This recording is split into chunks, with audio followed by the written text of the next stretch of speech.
Hai sobat, gimana kabar kalian? Semoga disehatkan selalu dan banyak rezekinya, amin. Jangan lupa untuk berlangganan. Dengan Anda berlangganan, Anda menjadi orang pertama di channel ini yang memiliki hak istimewa. Pada kesempatan kali ini, Sabta Novel akan melanjutkan Tales of Herding Gods episode 281-285. Untuk melihat video selengkapnya, sahabat bisa kunjungi playlist yang telah Mimin sediakan. Yuk mari, kita berimajinasi bersama dan masuk ke alur ceritanya.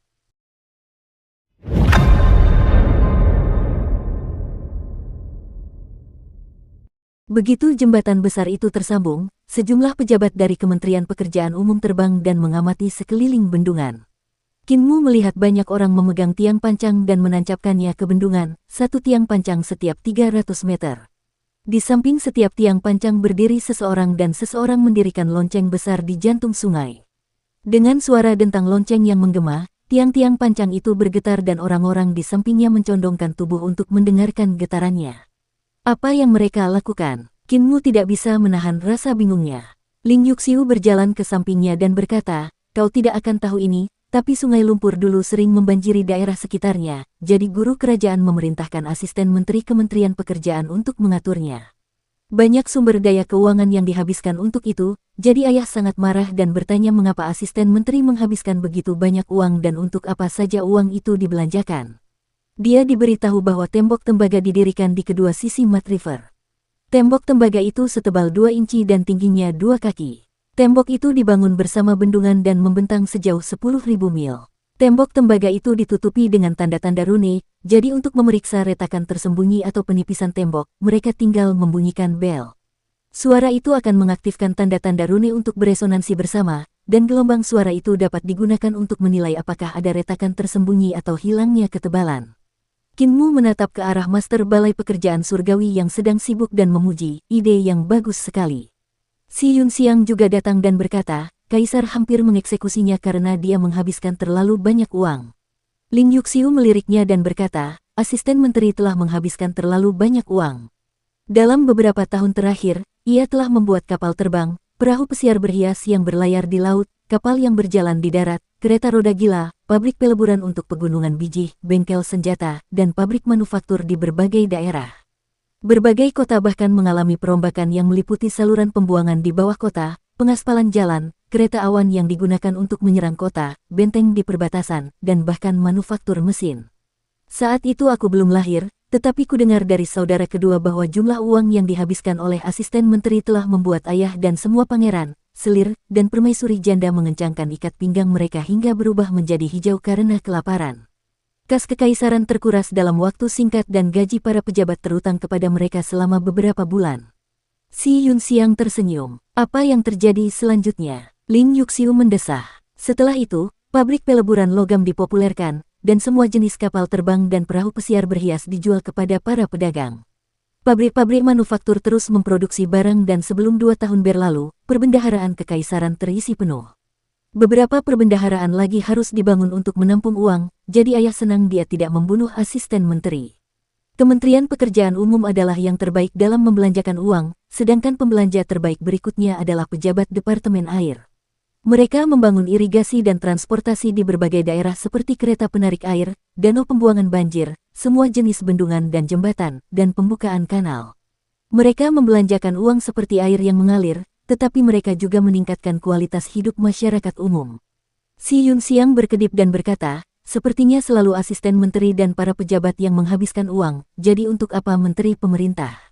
Sepertinya semua pekerjaan dilakukan di bawah perintah asisten menteri San Yuxin, sementara menteri pemerintah tampaknya tidak melakukan apapun."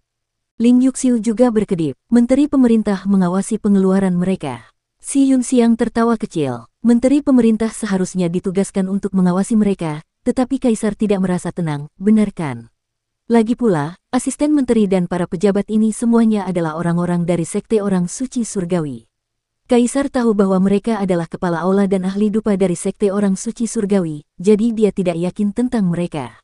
Tatapan Ling Yuxiu tertuju pada tubuhnya. Adik Yunxiang tampaknya sangat perhatian pada sekte suci surgawi. Si Yunxiang tersenyum manis. "Adik perempuan ini tidak berbakat, aku hanya seorang wanita suci dari sekte orang suci surgawi, jadi wajar saja aku harus mempertimbangkan mereka. Master Sekte Qin adalah guru suci dari sekte, jadi dia juga peduli dengan hal ini. Sebagai seorang wanita suci, pertanyaan yang aku ajukan kepada putri juga merupakan pertanyaan yang menjadi perhatian Master Sekte. Kedua gadis itu saling menatap dengan mata terbelalak. Qin Mu mengabaikan mereka dan melihat ke kejauhan. Ia melihat petugas dari Departemen Perairan dan Departemen Pertanahan sedang memeriksa tanah dan pekerjaan irigasi.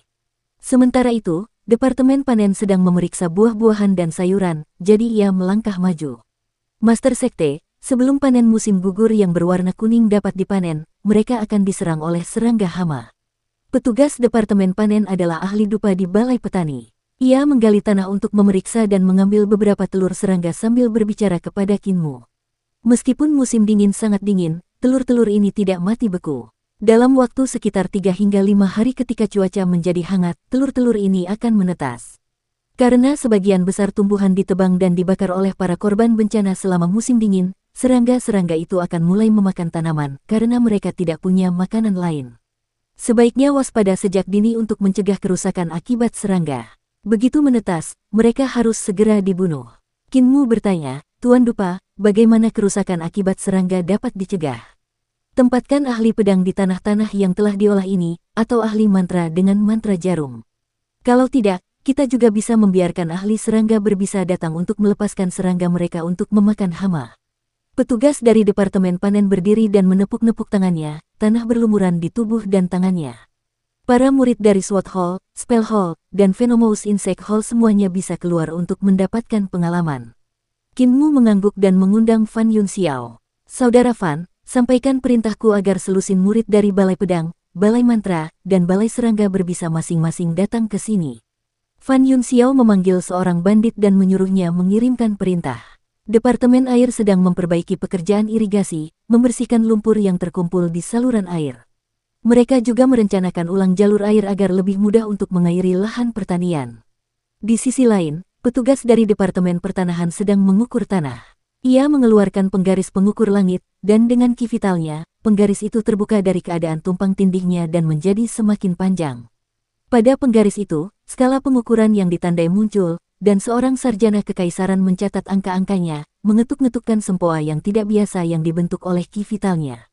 Sementara itu, Asisten Menteri membawa semua orang dari Departemen Pekerjaan Umum untuk terbang ke angkasa dan mengamati situasi jalan di berbagai bagian prefektur Auspesies dari angkasa. Mereka mencatat bagian jalan mana yang rusak sebelum berangkat untuk memperbaikinya. San Yuxin adalah orang yang cakap, seru Qin Mu dalam hati. Para pejabat dari Kementerian Pekerjaan Kekaisaran Perdamaian Abadi memiliki cara yang tertata rapi dalam menangani berbagai hal dan apa yang mereka lakukan memang menguntungkan negara dan rakyat. Di Istana Penguasa Kota, Hakim Prefektur menguntungkan melaporkan situasi, dan Ling Yusu mendengarkan sepanjang malam. Dia kemudian memanggil petugas pendaftaran resmi untuk memeriksa berbagai catatan dan sangat sibuk sehingga dia bahkan tidak tidur sejenak. Pada hari kedua, Ling Yusu dan Hakim Prefektur Auspesies sama-sama sedikit kelelahan. Tepat saat putra mahkota keluar dari Istana Penguasa Kota, Menteri Pemerintahan dan Asisten Menteri datang menghampiri. Asisten Menteri San Yuxin menyerahkan beberapa gulungan kepadanya. Yang mulia, masalah mengenai pekerjaan irigasi, transportasi, serta sayur-sayuran dan buah-buahan telah ditangani. Hanya masalah di bawah Departemen Pertanahan yang mengharuskan Yang Mulia untuk menanganinya. Ling Yusu tercengang dan berteriak, begitu cepat. San Yuxin berkata, setelah Yang Mulia selesai membaca, Anda bisa bersiap untuk membunuh orang. Ling Yusu memasang ekspresi serius. Apakah perolehan tanah seserius itu? San Yuxin mengangguk. Ling Yusu memanggil Hakim Prefektur Keberuntungan dan meletakkan gulungan-gulungan itu di tangannya dengan tatapan serius. Jangan tidur dulu. Aku tidak akan tidur, dan kamu harus membaca ini bersamaku. Kita akan membacanya sambil menangkap dan membunuh orang-orang. Mereka yang harus ditangkap akan ditangkap, dan mereka yang harus dibunuh akan dibunuh. Di masa-masa yang tidak biasa ini, kita harus memberikan hukuman yang berat. Hakim Prefektur Auspesies berwajah pucat pasi. Qin Mu memanggil Chen Wanyun dan yang lainnya. Tugas kalian di sini, kalian akan mengikuti para pejabat untuk menangkap orang-orang itu nanti.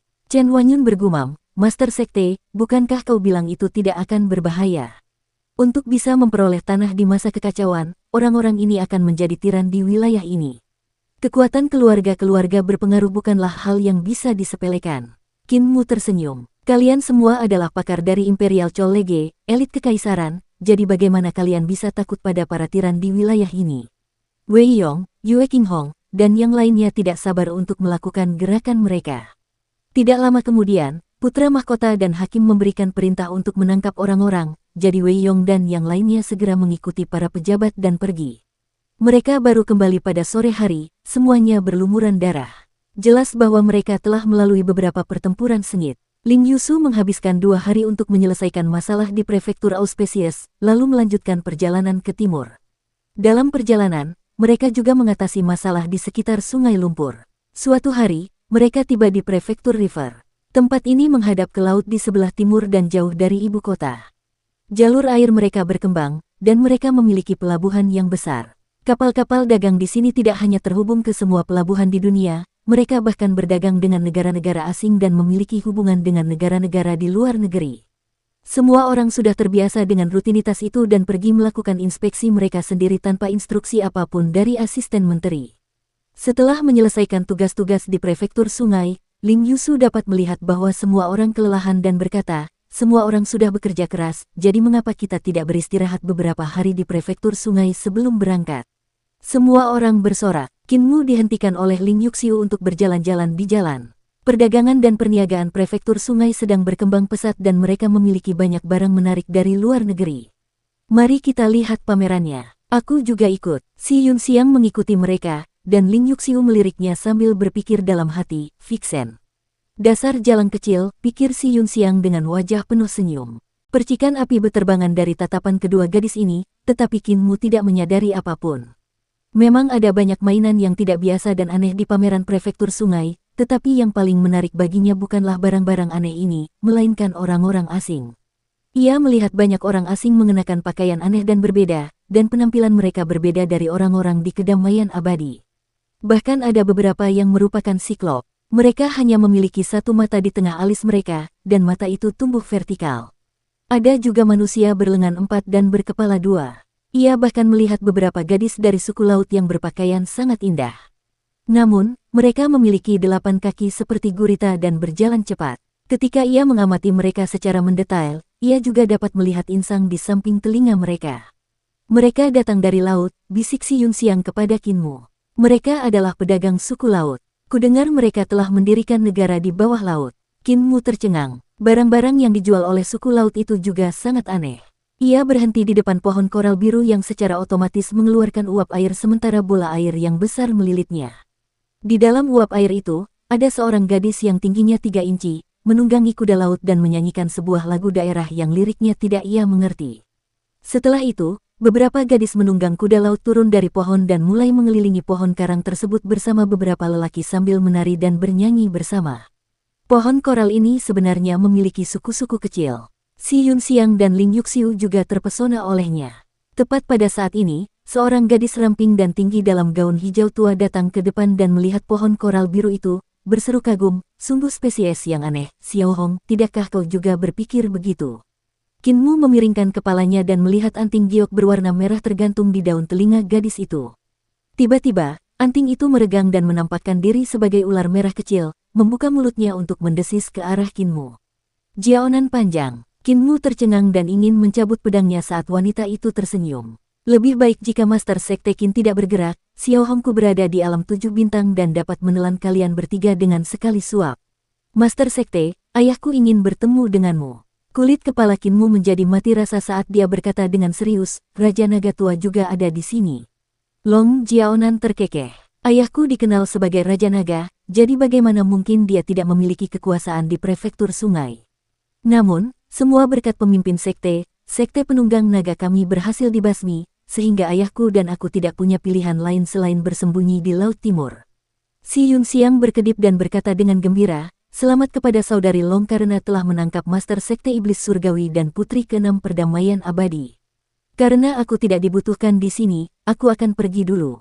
Long Jiaonan mencibir, dan ular kecil itu tiba-tiba berenang ke arah si Yunxiang, menjulurkan lidahnya untuk menjilati lehernya. Putri tertua dari keluarga Si, wanita suci dari Sekte Iblis Surgawi, harga dirimu tidak lebih rendah dari Putri ke-6 Perdamaian Abadi. Apakah kau pikir aku tidak tahu siapa dirimu? Sekte Orang Suci Surgawi adalah keluarga besar, dan Si dalam nama keluarga Si Yunxiang berarti mengelola, mengendalikan. Sejak Sekte Orang Suci Surgawi didirikan, keluarga Si bertanggung jawab untuk mengelola keterampilan, warisan, kekayaan, dan penyebaran sekte. Karena keluarga Si sangat penting, orang suci dari Sekte Iblis Surgawi biasanya berasal dari keluarga Si. Dia akan menjadi pemimpinnya, dan sampai batas tertentu, kepentingan keluarga Si bahkan akan lebih tinggi daripada guru suci pemimpin sekte. Nenek Si dulu juga begitu, dan Si Yunxiang pun demikian setelahnya. Oleh karena itu, Long Jiaonan tentu saja tahu nilai Si Yunxiang. Kali ini dia menangkap putri ke-6 dari Kekaisaran Perdamaian Abadi serta pemimpin sekte dan wanita suci dari Sekte Iblis Surgawi, membuatnya cukup senang dengan dirinya sendiri. Namun, dia masih sangat berhati-hati dan melepaskan karung Taoti dari pinggang Qin Mu serta senjata spiritual di tubuh Ling Yuxiu. Dia kemudian mengulurkan tangannya dan meraba-raba tubuh Si Yunxiang. Si Yunxiang terkekeh. Kakak Long, jangan raba-raba aku. Tidak ada senjata roh di tubuhku karena aku sedang menyusuri jalan sihir. Long Jiaonan mencibir. Dia mengambil jepit rambutnya dan berkata, fraksi mantra. Aku lihat kamu juga ahli dalam keterampilan pedang. Kekuatan jepit rambut ini tidak kecil. Pisau pembantai babi, palu besi, dan senjata-senjata lain di punggung Qin Mu juga disingkirkan, sementara kuas, tinta, kertas, dan batu tulis yang disembunyikan di lengan bajunya juga digeledah. Namun, ketika Long Jiaonan melihat bahwa semua barang ini adalah barang biasa dan bukan senjata spiritual, dia memasukkannya kembali. Dia bersiul, dan ular merah kecil itu membuat terowongan di sekitar pakaian ketiganya untuk mencari senjata roh lainnya. Long Jiaonan adalah orang yang berpengalaman, jadi dia sama sekali tidak akan memberi mereka kesempatan untuk bangkit kembali. Hal yang paling penting adalah Qin Mu tidak membawa naga kilin saat dia pergi jalan-jalan dengan kedua wanita itu. Saat ini, naga kilin masih tidur di rumah bangsawan kota. Ayo pergi. Long Jiaonan, yang berpakaian seperti perempuan, tampak menawan. Saat dia memeluk lengan Qin Mu, bahkan ada sedikit rasa malu dalam ekspresinya. Perahuku ada di tepi laut, dan sudah lama menunggu pemimpin sekte, orang suci, dan putri. Ketika putra mahkota menyadari apa yang terjadi, kalian bertiga sudah berada di Laut Timur. Qin Mu tersenyum. Kakak Long benar-benar perhatian. Long Jiaonan bersiul, dan ular merah kecil itu merayap ke tubuh Qin Mu dan menggantungkan diri di telinga kirinya, meludahkan lidahnya yang bercabang sambil mendesis. Long Jiaonan tersenyum lembut. Betapapun manisnya mulutmu, akan sulit bagimu untuk lepas dari genggamanku. Jangan mencoba trik apapun. Xiao Hong bisa membunuhmu hanya dengan membuka mulutnya. Ketiga wanita dan satu pria itu keluar dari pekan raya dan bertemu dengan Chen Wanyun, Wei Yong, Yue Qinghong, dan para cendekiawan lainnya. Saat kedua kelompok itu saling berhadapan, Long Jiaonan tersenyum dan berbisik kepada Qin Mu, bersikaplah sewajarnya, jangan paksa aku membunuhmu dan teman-temanmu. Chen Wanyun berhenti dan melihat ke arah ketiga wanita itu. Pemimpin sekte, gadis ini sepertinya tidak dikenal, bolehkah aku bertanya siapa dia? Seorang kenalan lama. Kalian sedang berbelanja. Saya tidak ingin keluar, tetapi apa yang bisa saya lakukan ketika Fatih Wei, Qinghong, dan yang lainnya memaksa saya keluar, mengatakan bahwa kita harus mengikuti acara dan adat setempat, kata Chen Wanyun tanpa daya. Setelah selesai, dia membawa semua orang ke dalam pekan raya. Long Jiaonan kemudian membawa Qin Mu dan yang lainnya ke pelabuhan. Di tengah pekan raya, wajah Chen Wanyun tampak muram, dan dia berkata cepat, pemimpin sekte dalam bahaya. Wei Yong, Yue Qinghong, dan yang lainnya tercengang, tidak mengerti apa maksudnya. Chen Wanyun berkata dengan sungguh-sungguh, senjata-senjata di tubuh pemimpin sekte itu hilang. Senjata-senjata itu tidak pernah meninggalkan tubuhnya, tetapi sekarang hilang. Selain itu, jepit rambut di punggung adik perempuan Si, senjata-senjata roh di tubuh sang putri juga hilang. Pasti ada yang salah dengan wanita itu, beritahukan kepada putra mahkota, aku akan melacak mereka. Wei Yong, Yue Qinghong, dan yang lainnya akhirnya memahami beratnya masalah ini dan segera kembali ke istana penguasa kota. Sementara itu, Chen Wanyun meninggalkan pekan raya sambil berpikir, wanita itu tampak agak familiar, sepertinya aku pernah melihatnya sebelumnya. Aku ingin tahu siapa dia. Long Jiaonan membawa Qin Mu dan yang lainnya ke pelabuhan dan menaiki kapal. Berlayarlah. Kapal itu segera berlayar menuju Laut Timur. Di belakang mereka, Chen Wanyun meninggalkan jejak sebelum melompat ke laut, berlari di permukaan air untuk mengikuti kapal. Kecepatan kapal itu tidak lambat, tetapi ia berlari cepat seolah-olah sedang terbang sehingga ia dapat mengikutinya dengan kecepatan tetap.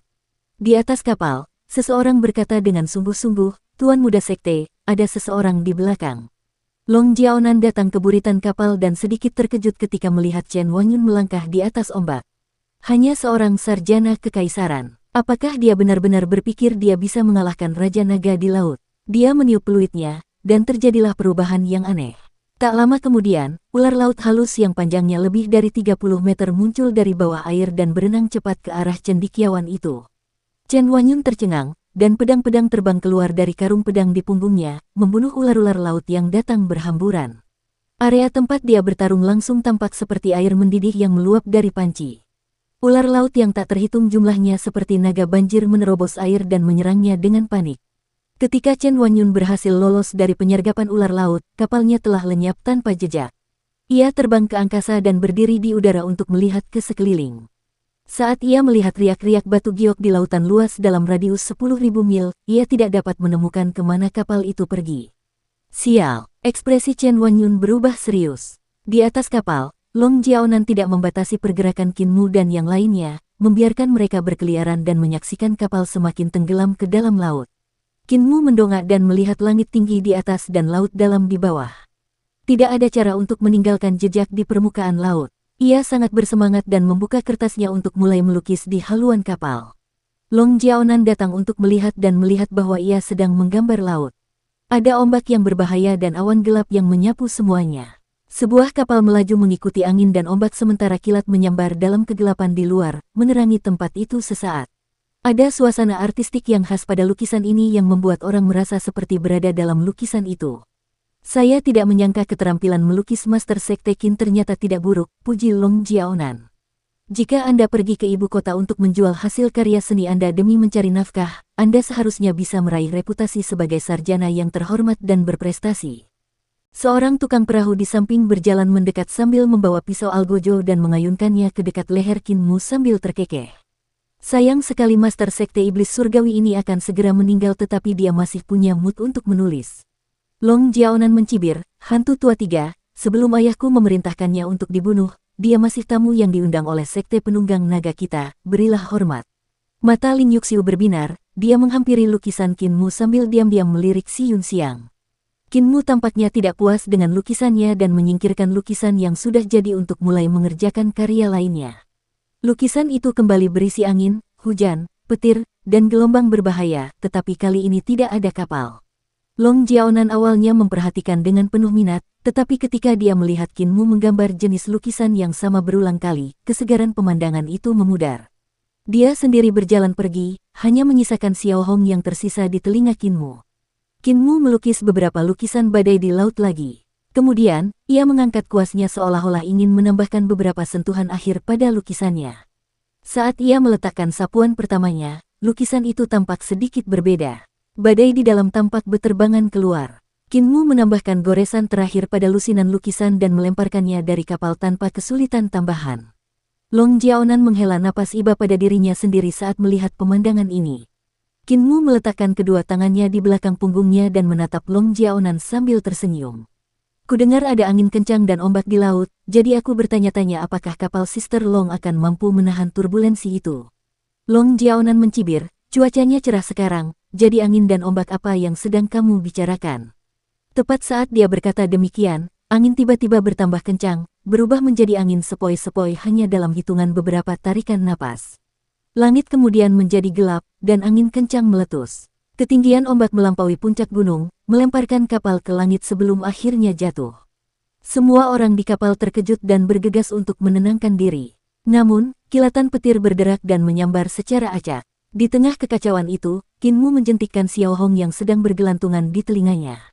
Tepat saat ular merah kecil itu terbang dan hendak menampakkan wujud aslinya, beberapa ratus petir berkumpul dan menyambar tubuhnya dengan suara ledakan yang mengguncang dunia. Long Jiaonan terkejut ketika dia melihat ular merah kecil jatuh ke laut. Ada banyak sekali sambaran petir yang menyambar tempat ular merah kecil itu jatuh. Ular itu akhirnya menampakkan wujud aslinya di air laut, tetapi ia terus-menerus tersengat oleh sambaran petir yang tak terhitung jumlahnya, membuat tubuhnya mati rasa dan membuatnya tenggelam ke dasar laut.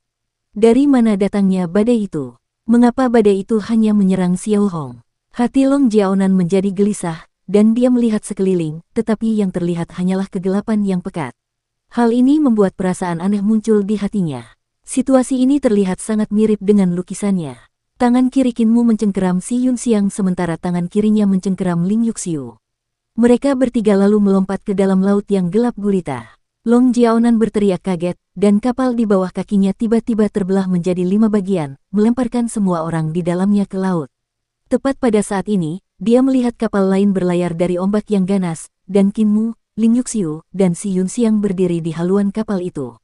Pemimpin sekte muda itu melambaikan tangan padanya, dan kapal itu berlayar ke dalam kegelapan, menghilang tanpa jejak. Long Jiaonan segera mengejar, tetapi gelombang besar seperti gunung menghantamnya dan menenggelamkannya ke dalam air. Dia mengerang dan melepaskan diri, namun saat dia melompat ke udara, sambaran petir yang tak terhitung jumlahnya menyambar ke bawah dan semuanya terfokus pada tubuhnya, membuatnya lembut di dalam, namun renyah di luar. Long Jiaonan berusaha sekuat tenaga untuk melawan petir, namun tiba-tiba petir itu menghilang dan angin pun berhenti. Laut pun menjadi tenang. Long Jiaonan basah kuyup dan berdiri di permukaan air dengan sedih. Melihat sekeliling, dia melihat tinta perlahan-lahan menyebar di laut. Seekor ular piton merah besar berenang ke sisinya, tubuhnya penuh luka. Perasaan dingin yang menusuk hati Long Jiaonan saat dia melihat sekeliling. Para awak kapal telah tewas dalam bencana yang tiba-tiba ini, dan hantu tua tiga adalah yang paling menderita di antara mereka. Apakah bahaya laut ini diramalkan oleh Master Sekte Qin? Long Jiaonan masih sedikit tidak percaya. Qin Mu dan kedua gadis itu berdiri di haluan kapal yang segera menghilang dan berubah menjadi genangan tinta yang lenyap ke laut. Ketiganya mengerahkan ki vital mereka dan mendarat di permukaan air. Di depan, mereka melihat sebuah pulau. Long Jiaonan membawa kami ke kedalaman Laut Timur, jadi akan sangat sulit bagi kami untuk kembali ke prefektur sungai melalui laut, itu akan membuat kami sangat lelah. Karena itu, Qin Mu menyarankan, mengapa kita tidak pergi ke sana untuk beristirahat terlebih dahulu. Chen Wanyun sangat cerdas dan seharusnya sudah memberitahu putra mahkota. Dengan kapal Fan Yunxiao, tidak akan sulit bagi mereka untuk menemukan kita. Ketika mereka bertiga tiba di pulau itu, banyak manusia kecil berpakaian kuning tiba-tiba berlari keluar dari hutan. Mereka menghunus pisau, garpu, tongkat, dan pentungan sambil berlari ke depan dengan agresif. Namun, ketika mereka tiba di depan mereka, semua manusia kecil itu menghentikan langkah mereka dan menatap mereka dengan ketakutan. Raksasa, salah satu dari mereka berteriak sekeras-kerasnya. Pasukan ini segera bubar dan melarikan diri ke segala arah. Manusia-manusia kecil ini tingginya hanya 1 kaki. Sebagian dari mereka bersembunyi di celah-celah batu, sebagian di bawah pasir, sebagian bersembunyi di bawah dedaunan, sementara yang lain memutuskan untuk berpura-pura mati di tanah ketika mereka tidak dapat menemukan tempat untuk bersembunyi. Mereka menjulurkan lidah dan membuka mata lebar-lebar. Begitu banyak segel Solomon. Si Yunxiang tercengang. Itu adalah segel Solomon yang telah berubah menjadi roh. Itu dapat dimakan dan akan membantu meningkatkan kultivasi dalam jumlah besar. Raksasa-raksasa itu akan memakan kita. Salah satu anjing laut Solomon yang berpura-pura mati berguling dan melompat berdiri. Ia langsung berlari setelah berbalik, tetapi kemudian menabrak pohon dan pingsan. Qin Mu mengambil segel Sulaiman ini dan membaliknya untuk memeriksanya. Segel Sulaiman lainnya menjulurkan kepala mereka dari bawah dedaunan, pasir, dan celah-celah. Ketika mereka melihat raksasa mengangkat rekan mereka tidak dapat menahan diri untuk berteriak kaget sebelum bersembunyi lebih dalam tanpa semangat kesetiaan. Qin Mu memeriksa manusia kecil itu secara mendetail dan melihat bahwa kaki segel Sulaiman ini dibentuk oleh banyak akar yang saling melilit. Di pinggangnya ada rok yang ditenun dari rumput dan di wajahnya ada janggut seperti akar. Tangannya memegang tombak yang terbuat dari ranting bambu. Ujung tombak itu sebening salju dan terbuat dari logam khusus. Qin Mu tak kuasa menahan rasa heran dan mencubit tombak halus itu yang seperti jarum, mengamati logam pada ujung tombak itu dengan saksama. Dia tidak bisa melihat dari logam apa benda itu terbentuk, tetapi yang aneh adalah ada jejak rune yang tercetak di atasnya. Dari pakaian para segel Solomon ini, mustahil bagi mereka untuk menguasai hal-hal seperti rune dan mantra. Jadi dari manakah asal logam pada tombak itu? Anjing laut Solomon tampak terbangun, karena ia mulai menggigil. Tiba-tiba, tunas hijau muncul dari kepalanya. Ia sangat gugup, sehingga tunas itu tumbuh sangat cepat. Qin Mu tersenyum. Jangan berpura-pura mati. Aku tidak akan memakanmu, aku hanya punya beberapa pertanyaan untukmu. Segel Solomon memberanikan diri dan membuka matanya. Namun, saat melihat senyum Qin Mu dan giginya yang berkilau, dia tidak dapat menahan diri untuk berteriak kaget dan pingsan lagi. Teriakan keras terdengar dari pulau itu saat ratusan anjing laut Solomon berlarian dengan agresif. Jelas bahwa mereka adalah pasukan penyelamat, tetapi ketika mereka melihat Qin Mu mencubit rekan mereka, anjing laut Solomon ini segera berbalik ke arah lain dan melarikan diri. Qin Mu terkejut dan menggelengkan kepalanya. Benar-benar tidak ada semangat kesetiaan. Dia menjentikkan daun di kepala anjing laut Solomon, dan manusia kecil itu terbangun sekali lagi. Qin Mu melepaskannya dan mengangkatnya dengan ki vitalnya, membuatnya melayang di depan mereka bertiga. Berhentilah berpura-pura mati, lakukan lagi dan kau akan benar-benar mati. Izinkan aku bertanya padamu, mengapa ada begitu banyak anjing laut Solomon di pulau ini? Segel Sulaiman itu menggigil dan berkata, aku tidak tahu, kamu harus bertanya kepada leluhur. Qin Mu mengerutkan kening dan bertanya, dari mana ujung tombakmu berasal? Saya tidak tahu, kamu harus bertanya pada leluhurmu. Tak berdaya, Qin Mu menurunkan manusia kecil itu dan berkata, bahwa kami bertemu leluhurmu. Ketika anjing laut Sulaiman ini mendarat di tanah, ia mulai berjalan memasuki pulau itu. Sebuah kepala kecil kemudian muncul dari rerumputan di dekatnya dan memarahinya dengan marah, pengkhianat. Qin Mu mengulurkan tangannya dan mengambil segel Solomon dari rumput. Kau juga akan memimpin jalan, bahwa kami menemui leluhurmu. Segel Sulaiman ini segera menurut dan menundukkan kepalanya karena malu menjadi pengkhianat, berjalan memasuki pulau itu bersama pengkhianat lainnya di sisinya. Segel Sulaiman di sebelahnya langsung mengangkat kepalanya tinggi-tinggi seolah-olah merupakan suatu kemuliaan baginya untuk menjadi orang pertama yang menyerah. Ada terlalu banyak anjing laut Solomon di pulau ini. Si Yunxiang tercengang. Ketika mereka tiba di tengah pulau, mereka melihat rumah-rumah tergantung di pohon-pohon, dan semuanya sangat indah, tidak lebih besar dari sarang burung. Rumah-rumah itu dijalin oleh tanaman merambat yang dibentuk menjadi bentuk rumah untuk digantung di bawah cabang-cabang pohon. Dari jauh, rumah-rumah itu tampak seperti apel hijau. Kelompok itu berjalan mendekat, dan pintu-pintu rumah di pepohonan itu terbuka. Banyak anjing laut Solomon melirik mereka. Rasanya seperti dunia aneh di pohon itu. Di daratan, terdapat banyak rumah yang dibangun dari batu-batu kecil oleh anjing laut Solomon.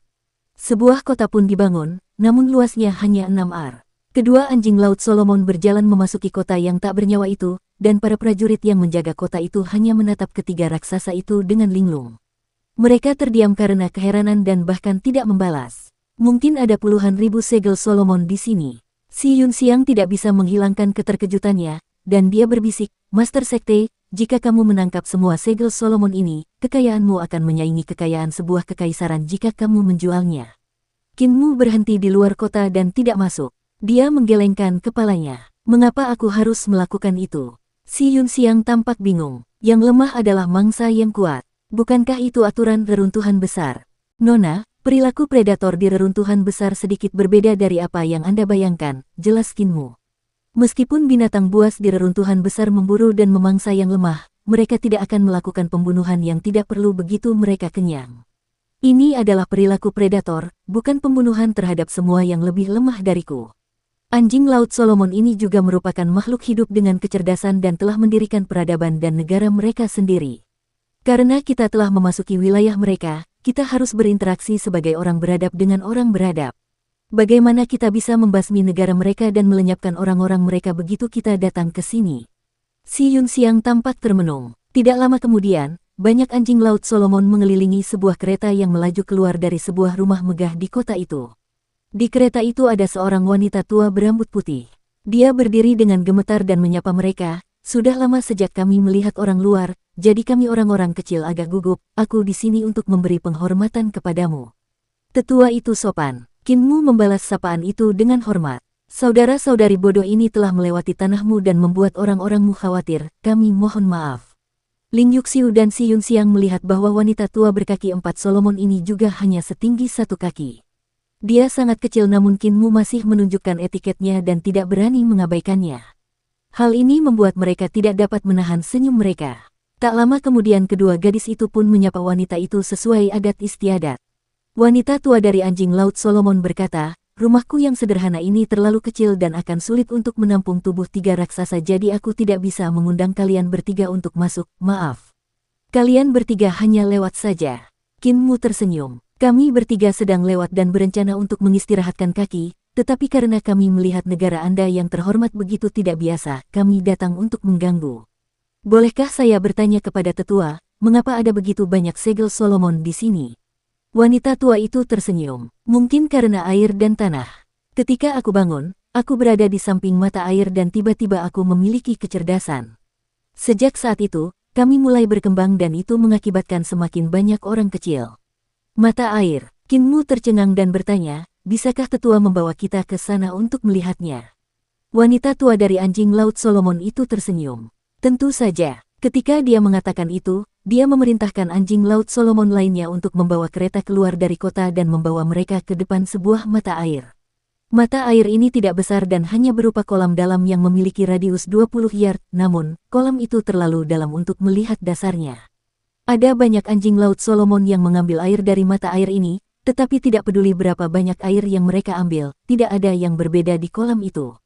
Kinmu mengambil air mata air dan membuka mata langit hijau untuk melihatnya. Ekspresinya berubah serius saat melihat kekuatan aneh yang terkandung di dalamnya. Luar biasa. Anjing laut Solomon di pulau itu pasti telah mengonsumsi air di sini sepanjang tahun dan berubah menjadi roh karenanya. Selain itu, tidak ada udara iblis di tubuh mereka. Ini bukan mata air biasa, pikir Ling Yuxiu dan Si Yunxiang dalam hati karena mereka juga menyadari keanehan itu. Kinmu bangkit dan bertanya, saya melihat senjata Anda juga agak tidak biasa, bolehkah saya bertanya dari mana Anda mendapatkannya? Kata nenek dari anjing laut Sulaiman, barang-barang ini semua diambil oleh anak-anak ini, dan dibuang keluar oleh mata air. Dibuang keluar oleh mata air. Kinmu menatap kolam yang dalam ini dan bergumam pada dirinya sendiri sejenak sebelum berkata, Tetua, kami ingin masuk ke kolam untuk melihatnya. Dukung terus channel YouTube Sabta Novel. Meskipun kalian semua raksasa, kalian tetap harus berhati-hati. Kedalaman kolam ini tak terukur dan banyak anak-anakku yang tenggelam di sini. Wanita tua dari anjing laut Solomon itu segera memanggil orang-orang dan berkata, aku akan memerintahkan mereka untuk mengambil tanaman merambat yang panjang.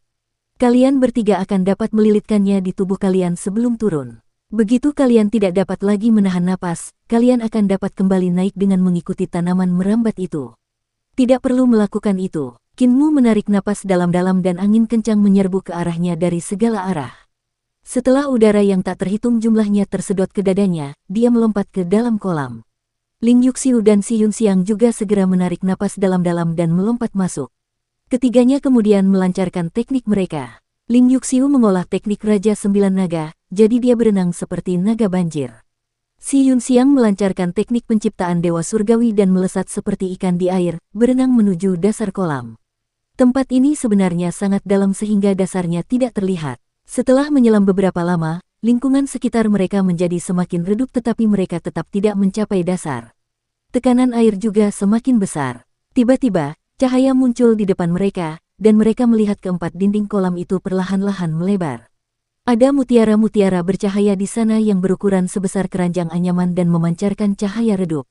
Mereka bahkan lebih besar dari mutiara bercahaya di istana kekaisaran. Ling Yuxiu berteriak dengan heran. Saat mereka menyelam lebih dalam, mutiara yang lebih bercahaya muncul. Setelah menyelam beberapa ratus meter ke bawah, mereka akhirnya merasakan tekanan menjadi begitu berat sehingga paru-paru mereka akan cekung. Mata mereka menjadi merah, dan gendang telinga mereka berdengung. Jika mereka menyelam lebih dalam lagi, nyawa mereka mungkin akan dalam bahaya. Namun, saat Kinmu ingin menghentikan kedua gadis itu dan kembali, sebuah kuali besar menarik perhatiannya. Mereka akhirnya mencapai dasar kolam. Sebuah kuali besar terletak di sana, dan lebarnya puluhan meter. Arus lemah mengalir keluar dari bagian tengahnya sementara sekeliling kuali itu kosong, tanpa air. Sebaliknya, ada udara di sekeliling kuali itu, dan keadaannya cerah seperti siang hari. Kinmu berenang ke sana dan melewati layar air. Tubuhnya langsung jatuh ke bawah, dan dia buru-buru mendarat dengan kedua kakinya. Ling Yuxiu dan Si Yunxiang juga berenang keluar dari air dan mendarat di tanah, tubuh mereka basah kuyup. Kinmu meliriknya, dan Si Yunxiang segera memeluk dadanya, hanya untuk melihat Ling Yuxiu tidak menyadari apapun. Dia segera menyenggolnya dengan bahunya dan berkata dengan suara rendah, dia sedang melihatmu. Ling Yuxiu kemudian tersadar dan buru-buru berbalik, menggunakan ki vital untuk menyingkirkan air dari tubuhnya. Kinmu mengalihkan pandangannya dan berpikir, bukannya aku belum pernah melihatnya sebelumnya. Aku sudah melihatnya saat dia menginap di tempatku terakhir kali, tapi memangnya kenapa kalau dadanya lebih besar dan lebih putih dariku, kekuatannya tetap saja kalah dariku. Ketiganya mengeringkan pakaian mereka dan mulai melihat sekeliling. Tempat ini pastilah dasar laut dan di sekeliling mereka di luar adalah air laut yang hitam pekat. Mereka bahkan dapat melihat cerobong asap di dasar laut yang mengeluarkan asap hitam dan sesekali memuntahkan jejak lava. Dari waktu ke waktu, makhluk-makhluk aneh di laut akan berenang setelah tertarik oleh cahaya terang di sini, memperlihatkan tubuh mereka yang sangat besar. Namun, kelompok itu tidak tahu monster macam apa mereka. Di depan mereka, ada pilar-pilar marmer yang berdiri tegak dan memancarkan cahaya yang tenang. Ketika mereka melangkah maju sedikit lagi, mereka bisa melihat kabut putih bersih dan istana besar yang samar-samar tersembunyi di dalamnya. Di bawah kaki mereka terdapat batu giok putih yang dibangun cukup halus, tetapi puing-puingnya berserakan di mana-mana. Ada beberapa pilar yang mengelilingi kuali yang berada di belakang mereka, jadi tempat ini seharusnya adalah reruntuhan kuil. Arus naik dari kuali besar yang tidak terhubung dengan laut. Anjing laut Solomon di pulau itu telah meminum air yang mengalir keluar dari kuali ini dan air itu telah memberi mereka informasi. Aku pernah melihat tempat seperti itu sebelumnya. Hati Kinmu sedikit bergetar, dan dia berkata, ada istana naga sungai bergelombang di reruntuhan besar, dan tata letaknya cukup mirip, tetapi jauh lebih kecil dibandingkan dengan yang ini. Tempat itu adalah tempat Raja Naga Sungai Bergelombang tinggal, tempat Raja Naga mengelola sungai bergelombang. Mungkinkah ini juga istana naga? Si Yunxiang sedikit bersemangat. Ini bukan istana naga. Ling Yuxiu menggigil dan berkata dengan suara rendah, aku tidak merasakan aura naga di sini. Sebaliknya, aku merasakan aura yang sangat tidak menyenangkan terhadap naga, mungkin ada dewa di sini. Sekalipun ada dewa, itu pasti dewa yang mati. Kinmu melangkah maju dan melambaikan lengan bajunya. Puing-puing beterbangan dan mendarat di samping, memperlihatkan sebuah prasasti batu yang runtuh. Tulisan-tulisan pada prasasti batu itu sangat kuno, dan bertuliskan kuil Dewa Gunung Bengkok. Dewa Gunung Bengkok, Kinmu mengerutkan kening. Mungkinkah ada dewa gunung di dasar laut? Si Yunxiang menggelengkan kepalanya. Tidak mungkin ada dewa gunung di dasar laut, kecuali tempat ini dulunya berada di atas permukaan laut. Ketika si Yunxiang berkata sampai di sana, dia menyadari apa yang dia katakan. Mungkinkah tempat ini berada di atas permukaan laut di masa lalu? Itu tidak benar. Tidak ada perubahan geografi yang keterlaluan seperti itu yang tercatat dalam sejarah pemujaan suci kita. Kultus iblis surgawi telah ada selama 20.000 tahun, dan ini dianggap sebagai waktu yang sangat lama. Selama itu, Laut Timur selalu menjadi Laut Timur, dan tidak ada catatan yang mengatakan bahwa itu pernah menjadi benua lain. Adapun sejarah Kekaisaran Perdamaian Abadi, keberadaannya bahkan lebih pendek, jadi tidak mungkin baginya untuk mengetahui kapan Laut Timur telah berubah. Wilayah laut ini sangat dalam, jadi bahkan praktisi seni dewa dari alam 6 arah seperti kita hampir tidak akan mampu menahan tekanan di sini. Kedalamannya mungkin minimal 3.000 yard. Kinmu datang ke sisi kuali besar dan mengulurkan jarinya. Ki vitalnya melesat keluar dan melesat lurus ke atas. Setelah beberapa saat, dia menarik kembali ki vitalnya dan berkata dengan ekspresi serius, ini bahkan lebih dalam dari yang kuduga, 4.956 yard. Karena Dewa Gunung disebutkan, pasti ada gunung tempat kuil ini dulunya dibangun. Agar gunung dapat diberikan kepada dewa, tingginya setidaknya harus 3.000 yard. Si Yunxiang dan Ling Yuxiu segera tahu apa maksudnya. Kuil Dewa Gunung Bengkok seharusnya adalah Gunung Bengkok, sedangkan area di sekitarnya seharusnya adalah padang rumput yang luas. Setelah beberapa transformasi besar terjadi, daratan itu tenggelam dan menjadi lautan. Tempat di sekitar Band Mountain pasti tenggelam 6 hingga 10.000 yard ke dalam tanah. Kalau dipikir-pikir, kalau tiba-tiba terjadi gempa bumi yang mengguncang seluruh Kekaisaran Perdamaian Abadi dan menenggelamkannya sejauh 10.000 yard ke dalam tanah, situasi apa yang akan terjadi? Tanah tempat kuil Dewa Gunung Bengkok berdiri seharusnya mengalami situasi yang mengerikan seperti itu. Kinmu melihat sekeliling. Dari posisinya di samping kuali yang sangat besar, pemilik tempat ini pasti sedang memurnikan pil ketika perubahan besar terjadi, jadi dia tidak punya cukup waktu untuk mengeluarkan pil dari kuali besar itu. Kinmu menatap kuali itu dan melihat ada pecahan-pecahan logam di dalamnya, yang seharusnya adalah senjata-senjata yang telah hancur. Kinmu melompat kembali ke dalam kuali untuk memeriksa dan melihat bahwa semua senjata roh telah hancur total. Tidak ada yang berguna yang dapat ditemukannya. Sebaliknya, desain dekoratif pada kuali tersebut menarik perhatiannya. Desain tersebut berbasis rune, tetapi berbeda dari rune yang pernah dilihatnya sebelumnya. Desain tersebut memiliki keindahan yang berbeda. Kuali ini bukan dari era ini, dan rune-rune ini mirip dengan yang ada di reruntuhan-reruntuhan besar, namun, ada juga perbedaan. Dia memeriksanya sebelum melompat keluar lagi. Kinmu mengeringkan air di tubuhnya dan berjalan pergi. Semua senjata spiritual kita telah diambil oleh Long Jiaonan, jadi kita tidak memiliki senjata yang cocok dan mungkin dalam bahaya. Hati-hati semuanya. Ling Yuxiu dan Si Yunxiang mengejarnya saat Ling Yuxiu berkata, menggunakan harta karun ilahi 6 arah kita untuk melahirkan senjata roh lebih cocok daripada menggunakan senjata roh milik orang lain. Jika kita bisa memurnikan senjata roh 6 arah, kita seharusnya bisa melindungi diri kita sendiri. Qin Mu sedikit tertegun dan bertanya, bagaimana aku bisa melahirkan senjata roh? Dia pernah mendengar Xian Qinger, sang iblis besar, menyebutkan hal seperti itu. Dia mengatakan bahwa senjata roh adalah harta karun yang lahir dari harta karun ilahi 6 arah, tetapi dia tidak pernah mengerti bagaimana harta karun ilahi dapat melahirkan senjata roh.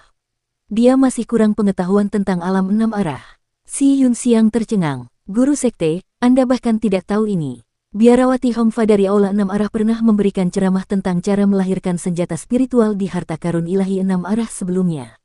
Qin Mu menggelengkan kepalanya dan berkata, aku hanya pernah pergi ke Hall of Six Directions sekali sebelumnya, dan aku diusir keluar untuk berdiri di sudut bersamamu begitu aku masuk. Si Yunxiang mengingat kejadian ketika dia dipanggil untuk berdiri di sudut bersama Qin Mu dan tidak dapat menahan senyum. Ling Yuxiu berkata, harta karun ilahi 6 arah yang melahirkan senjata roh sebenarnya adalah pepatah yang samar-samar. Apa yang dilahirkan oleh harta karun ilahi 6 arah adalah bentuk senjata roh, hanya bentuk dan wujud fisiknya. Selama Anda menjalankan teknik Anda dapat melihat ki vital berkumpul di harta karun ilahi 6 arah Anda untuk membentuk bentuk senjata roh. Dia membentuk bentuk senjata rohnya, dan raungan naga dapat terdengar saat 9 naga terbang dan menari di sekelilingnya. Kepala naga berkumpul di belakangnya sementara tubuh mereka melingkar bersama, berubah menjadi gagang sepanjang 5 meter dan kepala palu yang seperti gunung kecil. Si Yunxiang memiliki ekspresi aneh. Putri Xiu, senjata spiritualmu adalah palu. Tidak hanya itu, kata Ling Yuxiu. Jalan yang kutempuh adalah penggabungan mantra pertempuran. Aku sedang mempelajari apakah aku dapat menggabungkan teknik pertempuran dan mantra dengan teknik Raja 9 Naga, jadi palu 9 naga ini adalah salah satu bentuk senjata rohku. 9 naga dapat terpisah untuk berubah menjadi bentuk lain sesuka hati. Saintes Siang, jadi seperti apa bentuk senjata rohmu? Si Yunxiang tersenyum dan mengeksekusi tekniknya. Ki vital mengalir keluar dari 6 harta karun ilahi arahnya dan berubah menjadi seutas benang. Benang itu mengalami banyak perubahan, melilit dan berputar di sekelilingnya seperti rantai saat dia tersenyum. Ini adalah bentuk senjata rohku. Master Sekte, seperti apa bentuk senjata rohmu? Qin Mu menggelengkan kepalanya. Teknik alam 6 arahku belum sempurna, jadi aku masih belum tahu bentuk senjata rohku. Karena kalian hanya memiliki bentuk senjata roh, bagaimana kalian menyempurnakan senjata roh? Saat mereka berjalan melewati istana yang diselimuti kabut, Ling Yuxiu berkata, kita akan membutuhkan pengrajin yang cakap dan terampil untuk menempa senjata roh kita. Senjata roh yang bagus dapat dengan sempurna mencocokkan bentuk senjata rohmu, melepaskan kekuatan senjata roh hingga potensi maksimalnya. Jika pengerjaannya tidak bagus, senjata roh itu mungkin tidak dapat menandingi kekuatan seni ilahi. Aku berencana untuk menstabilkan bentuk senjata rohku dan meminta asisten menteri dan yang lainnya untuk membantuku menempa senjata rohku. Namun, struktur senjata rohku rumit dan mungkin akan sulit ditempa. Lebih baik mengembangkan keterampilan pedang, jadi tidak perlu menempa senjata roh sendiri, pelet pedang apapun bisa digunakan. Si Yunxiang berkata, keahlian Master Balai Pekerjaan Surgawi sangat hebat dan aku juga berencana untuk meminta bantuannya dalam menempa senjata rohku. Senjata rohku memiliki banyak transformasi, jadi akan sangat sulit untuk ditempa. Orang yang mereka berdua bicarakan adalah orang yang sama. Kepala Balai Pekerjaan Surgawi tidak lain adalah asisten Menteri San Yuxin. Qin Mu membuka mata langit hijau dan berjalan ke kuil sambil berkata, aku bisa membantu kalian berdua, kemampuan menempaku juga tidak lemah. Aku bisa menempa kedua senjata roh kalian dalam 1 atau 2 hari jika aku bisa menemukan emas dan besi di sini. Ling Yuxiu tercengang. Dokter suci tangan suci yang ahli dalam melukis juga ahli dalam menempa. Si Yunxiang juga sangat tercengang. Guru sekte juga memiliki prestasi dalam menempa. Tidak bisa dianggap sebagai prestasi, kata Qin Mu dengan rendah hati. Saya hanya tahu cara memukul logam dan mengerahkan sedikit kekuatan kasar. Saya lulus ujian kakek bisu di desa dengan trik murahan. Kakek bisu adalah pandai besi paling hebat di desa-desa di daerah kami dan ujiannya sangat ketat. Kedua gadis itu saling memandang dan tidak tahu apakah harus tertawa atau menangis. Ruang di kuil itu sangat luas, dan Qin Mu tampak tercengang. Dia kemudian keluar dari kuil dan berputar mengelilinginya, mengukur ukurannya dengan langkah kakinya. Ling Yuxiu menjulurkan kepalanya ke dalam kuil dan berteriak, besar sekali. Si Yunxiang juga melihat ke dalam kuil dan berteriak dengan mata terbelalak, bagaimana bisa ada begitu banyak orang di dalam. Qin Mu kembali ke kuil dan berjalan cepat di sepanjang sisinya sambil menunjukkan ekspresi merenung. Yang menggembalakan sapi, ada apa?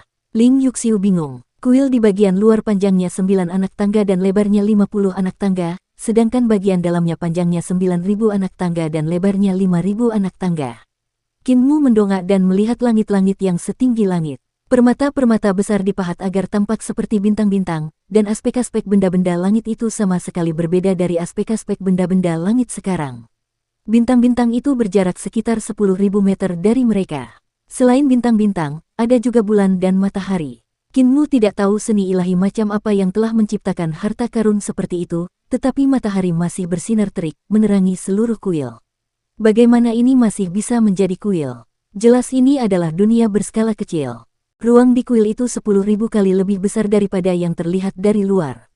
Qin Mu menahan debaran jantungnya dan berkata dengan sungguh-sungguh, posisi matahari dan bulan berada di rongga mata Taoti binatang suci. Kuil ini dibangun di atas tulang-tulang suci Taoti yang bahkan mungkin adalah dewa. Ini bahkan lebih kuat daripada karung Taotiku, karena ini adalah Taoti berdarah murni. Saudari Yuxiu, ini mungkin alasan mengapa kamu merasakan tekanan sebelumnya. Mata si Yunxiang bersinar terang sebelum menjadi redup. Sayang sekali kuil ini terlalu besar dan kita tidak bisa memindahkannya. Qin Mu merasakan hal yang sama. Sayang sekali. Pandangannya tertuju pada matahari dan hatinya tiba-tiba tergerak. Matahari ini adalah artefak buatan manusia. Aku ingin tahu apakah aku bisa menyalakan matahari di Sun Sip. Jantungnya mulai berdebar kencang. Jika dia mampu menyalakan matahari itu, maka pelindung matahari Yan Jingjing tidak perlu dimakan oleh kapal matahari. Qin Mu pernah menjadi pelindung bulan dan tahu betapa mengerikannya jika kekuatan hidupnya diserap oleh kapal bulan. Dia cukup khawatir dengan pelindung matahari dan tidak ingin dia mati begitu saja. Jika dia bisa menyalakan matahari di Sun Sip, dia pasti akan melakukannya. Ia terbang ke langit dan terbang cepat ke langit-langit kuil. Bagian dalam kuil ini sangat luas. Ketika Qin Mu mengerahkan seluruh tenaganya untuk berlari ke langit dan berencana untuk memetik matahari, ia tidak menyangka matahari akan semakin terik semakin dekat, membuatnya tidak mampu menahan panasnya. Tubuhnya bergetar, dan dia mengeksekusi teknik sejati Markis Api Mars Sovereign, berubah menjadi bentuk Mars Sovereign bertubuh manusia berkepala banteng yang menginjak 2 naga api. Seperti itu, dia terus mendekati matahari. Semakin dekat dia, semakin tinggi suhunya, dan air mata mulai mengalir dari matanya karena cahaya yang menyilaukan. Namun, air mata itu langsung menguap. Dia menatap matahari yang semakin dekat dengan matanya yang terbuka lebar. Dia melihat bahwa harta karun ini sebenarnya adalah bola mata besar yang memancarkan energi api yang menyala-nyala. Tampaknya itu berasal dari mata binatang buas yang pupilnya masih bisa dilihat. Pupil itu berbentuk lingkaran sempurna, dan energi api yang mengerikan serta cahaya yang menyilaukan melesat keluar dari manapun kecuali dari pupil itu. Sebelum ia dapat mendekat, ia merasakan sakit yang menusuk-nusuk, seakan-akan ditusuk oleh jarum yang tak terhitung banyaknya. Qin Mu bergegas turun, dengan cahaya dari pupilnya bersinar seperti jarum yang menyala. Jika dia terus maju tanpa pertimbangan yang matang, dia akan meleleh karena suhu tinggi atau tertembak mati oleh sinar matahari. Berdebar, Qin Mu mendarat di tanah dan mengayunkan ekornya sambil tampak termenung. Si Yunxiang dan Ling Yuxiu tercengang saat mereka memeriksanya dari atas ke bawah. Si Yunxiang mengumpulkan keberaniannya dan mengulurkan tangannya untuk menyentuh pantat banteng Qin Mu yang besar dan berdaging kencang yang bulat seperti pantat kuda Nil. Dia berteriak, itu pantat sungguhan. Putri Xiu, coba sentuh juga. Tidak mungkin. Meskipun Ling Yuxiu berkata demikian, dia juga mengulurkan tangannya untuk menyentuh pantat sapi Qin Mu. Itu pantat sungguhan. Sang putri kemudian berkata dengan heran, betapa gemuknya. Piak, Qin Mu menggoyangkan ekornya dan menepis tangan kedua gadis itu saat dia berjalan keluar dari kuil. Kedua gadis itu memegang tangan mereka kesakitan dan menatap sapi yang telah diubah oleh Master Sekte Agung Qin. Ketika pantatnya yang berdaging bergetar saat dia berjalan, mereka tidak dapat menahan keinginan untuk merabanya. Qin Mu tiba di luar kuil, dan 2 naga api di bawah kakinya tiba-tiba membubung ke langit. Dia terbang ke atap kuil dan menyingkirkan genteng kaca. Kuil ini luar biasa, dan setiap ubinnya diberi tanda rune. Bahkan jika terkena serangan seni ilahi atau senjata roh, ubin-ubin itu tidak akan rusak parah. Setelah beberapa saat, Qin Mu menyingkirkan beberapa genteng kaca, dan cahaya bersinar dari dalam. Dia tersenyum. Seperti yang kuduga, bagian belakang mata tidak memancarkan cahaya. Si Yunxiang mendongak untuk melihat dan melihat kepala banteng yang sangat besar muncul dari luar, muncul di balik matahari. Sebuah tangan besar kemudian terulur dan meraih matahari di langit itu. Dengan goyangan lembut, matahari pun padam. Bagian dalam kuil langsung menjadi sedikit redup, tetapi ketika gadis-gadis itu mengangkat kepala untuk melihat, mereka dapat melihat cahaya dari bintang-bintang menjadi lebih jelas dan lebih terang, dengan cahaya bintang dan cahaya bulan saling menyinari. Jika itu adalah dunia luar, itu pasti akan menjadi situasi di mana bulan bersinar terang dan bintang-bintang jarang terlihat. Namun, cahaya bulan dan cahaya bintang di sini saling menghiasi dan membuat langit berbintang di kuil itu semakin menawan. Kinmu tidak kembali ke kuil. Sebaliknya, kepala banteng segera muncul di balik bulan dan mencabutnya. Kedua gadis itu sedikit marah. Dasar bajingan, dia tidak mengerti perasaan asmara. Kalau di bawah cahaya bulan dan bintang kuil ini, kau hanya perlu mengatakan beberapa hal baik dan itu saja. Bukankah hanya kau dan aku? Tentu saja, aku harus mengusir wanita jalang di sampingku terlebih dahulu. Tak lama kemudian, Ling Yuxiu dan Si Yunxiang mendengar suara ubin yang ditumpuk dan langit di kuil berangsur-angsur menghilang. Kepala banteng akan muncul dari waktu ke waktu untuk memetik bintang-bintang. Jumlah mereka perlahan berkurang, hingga 1 jam setelah langit terbuka, bintang-bintang, matahari, dan bulan semuanya telah dicabut oleh Kinmu. Kedua gadis itu keluar dari kuil dan melihat tumpukan mutiara bercahaya yang menjulang tinggi dan 2 bola mata besar dengan pupil tertutup. Kedua mata ini tingginya sekitar 3 meter, jadi jauh lebih tinggi dari mereka. Mata itu tampak terbuat dari batu giok dan tidak tampak seperti mata asli, jadi seharusnya terbuat dari batu giok murni. Ling Yuxiu mendekat dan melihat ada banyak tanda yang sangat rumit di matanya. Itu kemungkinan besar adalah tanda dari suatu formasi. Mata yang menunduk, menutup formasi di pupil sehingga menjadi garis putih. Pupil tidak terlihat, hanya garis-garis urat yang tersebar seperti sinar kemasan yang bersinar dari matahari. Kedua gadis itu menyentuhnya dan merasakan hawa dingin di ujung jari mereka. Sama sekali tidak terasa seperti sebelumnya, ada energi api yang menyala-nyala. Kupikir itu mata seorang Taoti, ternyata terbuat dari batu giok.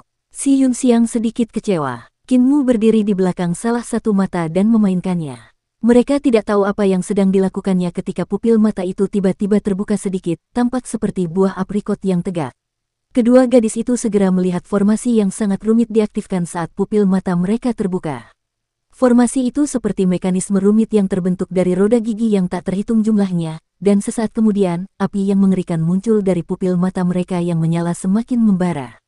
Mata mereka pecah karena terbakar saat tatapan mereka tertuju padanya. Si Yunxiang buru-buru menarik Ling Yuxiu menjauh, dan kedua gadis itu menghindari menatap mata itu. Dengan suara mendesing, seberkas cahaya putih salju melesat keluar dari pupil dan membakar udara. Sepanjang jalan cahaya itu, semua lempengan marmer putih di tanah langsung berubah menjadi lava, dan bahkan lava itu pun menguap. Sinar cahaya itu mengenai beberapa helai genteng kaca, namun meskipun genteng kaca itu juga memiliki tanda-tanda rune, semuanya langsung menguap. Ling Yuxiu terlonjak kaget. Jika aku terkena sinar cahaya ini, bukankah aku sudah mati? Untungnya, saintes yang menarikku menjauh. Kinmu terus mengutak-atik bagian belakang mata, jadi kedua gadis itu berjalan berkeliling untuk melihat bahwa itu sebenarnya adalah formasi yang ditandai dengan rune. Formasi itu tidak rumit, tetapi sulit untuk melihat jenisnya secara tepat. Kinmu menggunakan ki vitalnya untuk menyesuaikan formasi. Dengan penyesuaiannya, pupil mata giok ini perlahan terbuka ke samping, dan energi api berkobar semakin hebat. Seperti matahari yang menyebarkan panasnya ke segala arah, membuat mereka merasakan gelombang panas yang sulit ditahan bahkan saat berdiri di belakang mata. Tutup matamu, kata Kinmu dengan ekspresi serius. Aku telah membuka kekuatan penuh formasi di mata ini dan sekarang aku siap untuk menutup mata menjadi celah untuk menguji kekuatan senjata roh ini. Senjata roh. Sementara kedua gadis itu sedikit tertegun, Kinmu mengendalikan formasi untuk mengecilkan pupil, membuat cahaya menjadi sangat terang. Ling Yuxiu dan Si Yunxiang segera menutup mata mereka. Bahkan dengan mata tertutup, mereka masih mampu melihat seberkas cahaya mengerikan yang membelah bagaikan bilah pisau yang sangat tipis. Kinmu menghentikan formasi dan mendengar dengungan dari mata giok. Cahaya itu kemudian menghilang, dan energi api di sekitarnya juga berangsur-angsur menghilang. Kedua gadis itu membuka mata mereka, tetapi masih ada kegelapan di depan mata mereka. Kecerahan yang ekstrim itu mengakibatkan kegelapan karena mata mereka telah rusak oleh luka bakar.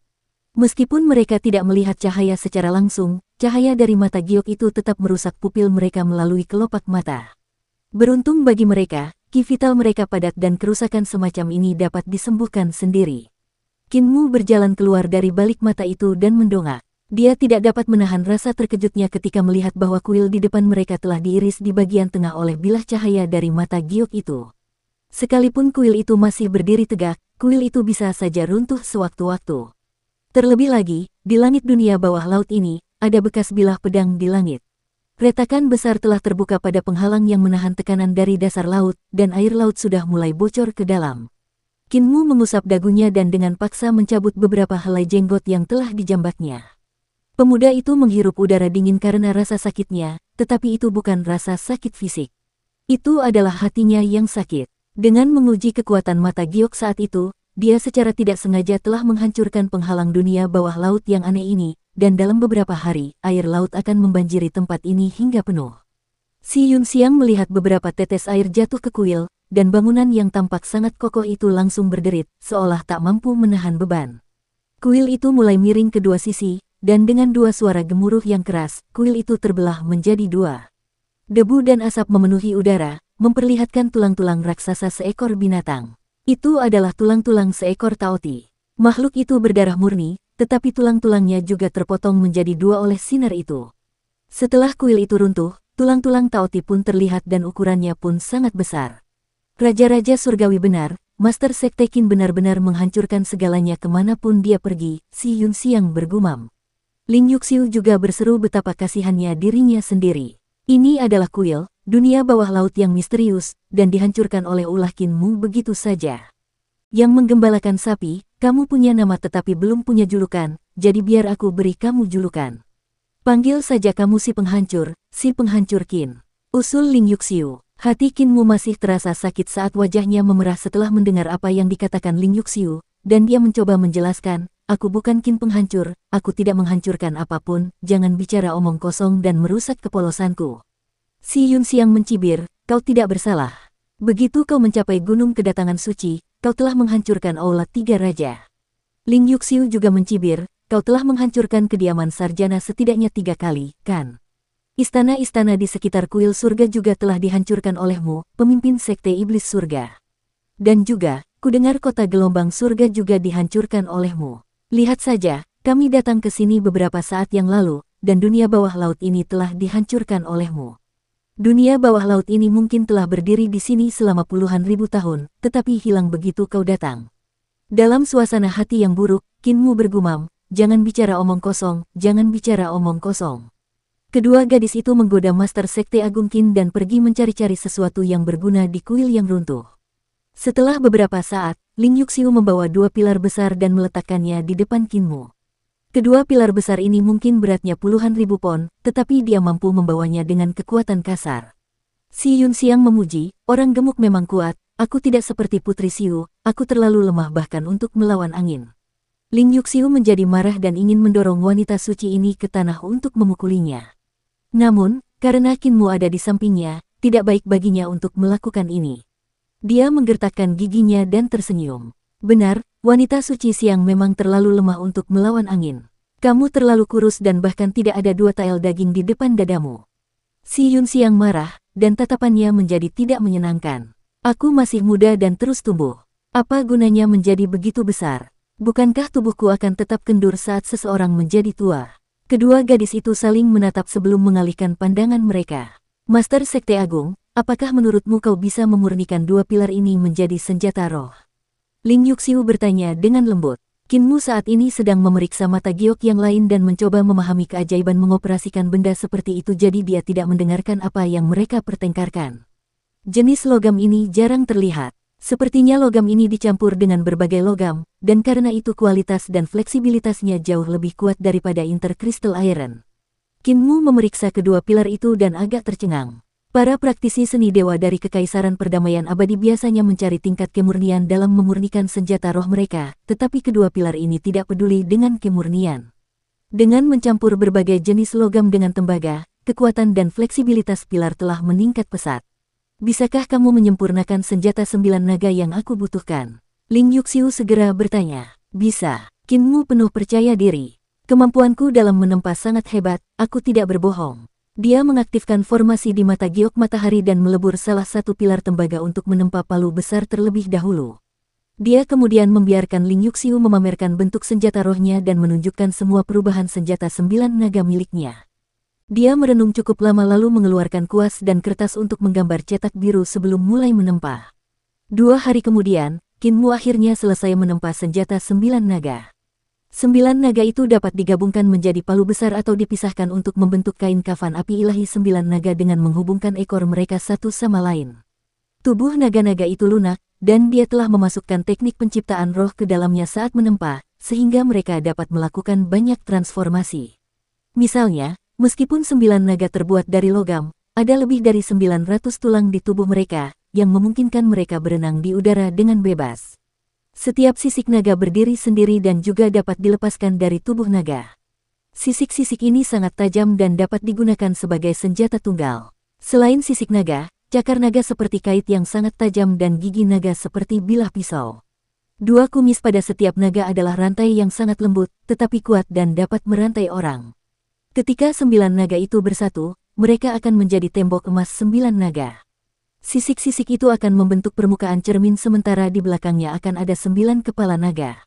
Bahkan jika Si Yunxiang dan Ling Yuxiu tidak memiliki banyak pencapaian dalam menempa, mereka tetap dapat melihat bahwa senjata 9 naga yang ditempa Qin Mu memang luar biasa.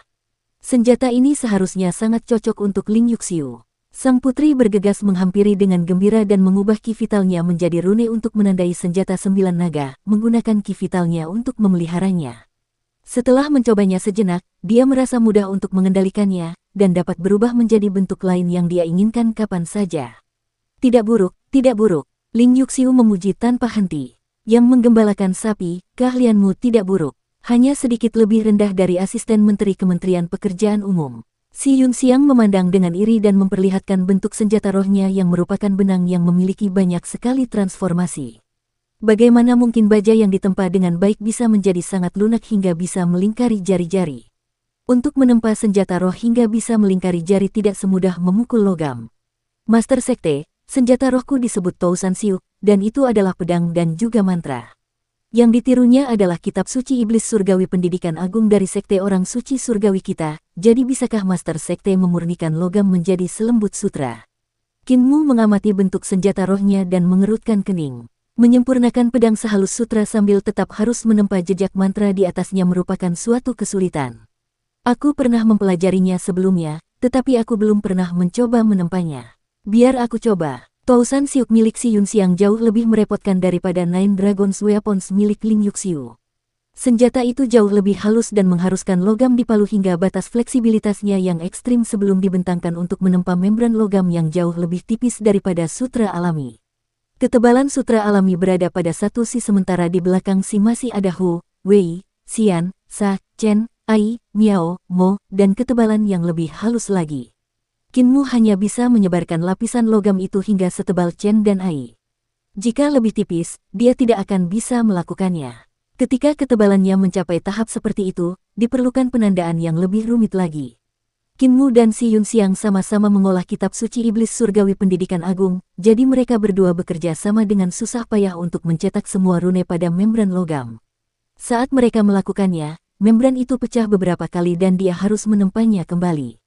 Setelah itu, Qin Mu melipat membran logam dengan hati-hati dan mulai melunakkannya lagi sebelum membukanya sekali lagi untuk mencetak ulang rune.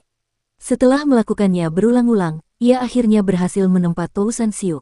Hati Si Yunxiang tergerak dan Tousan Siuk menjelma menjadi pita yang mengikat pinggangnya. Air laut di dunia bawah laut berangsur-angsur menjadi lebih dalam, dan mereka tidak dapat tinggal di sana lebih lama lagi. Qin Mu segera mengubah ki vitalnya menjadi seutas benang dan membungkus kedua mata giok dan bintang itu dengan jaring sambil berkata, "Ayo naik." Ketiganya bergegas menuju kuali besar itu, dan mata Si Yunxiang berbinar saat dia mendekat. Dia mencoba mengangkat kuali itu untuk membawanya pergi, tetapi bagaimana dia bisa melakukannya ketika kuali itu sangat berat?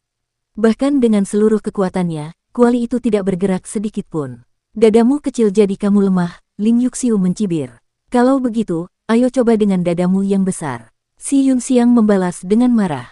Ling Yuxiu melangkah maju, tetapi dia tidak menyangka bahwa kuali itu begitu berat sehingga bahkan dia tidak bisa mengangkatnya. Wajahnya memerah tak terkendali. Qin Mu menggelengkan kepalanya. Kuali ini memuntahkan begitu banyak air spiritual, dan air itu naik 5.000 meter di atas mata air. Berat air yang dimuntahkan dari kuali itu mungkin setara dengan berat gunung, dan juga berat kuali itu sendiri. Benda ini jelas merupakan artefak ilahi, jadi kamu bisa melupakan keinginan untuk mengambilnya. Kedua gadis itu mendesah kasihan dan mengikuti Qin Mu berenang ke atas. Setelah beberapa saat, mereka mengapung ke permukaan air. Ling Yuxiu tersenyum dan berkata, kita telah mendapatkan cukup banyak harta kali ini, jadi ini bukan perjalanan yang sia-sia. Berapa banyak harta karun yang didapatkan putri? Harta karun apa saja itu? Sebuah suara terdengar dari sisi kolam, dan mereka bertiga buru-buru menoleh. Mereka melihat Long Jiaonan duduk di atas kepala seekor ular merah besar. Tubuh besar binatang itu melingkari kolam.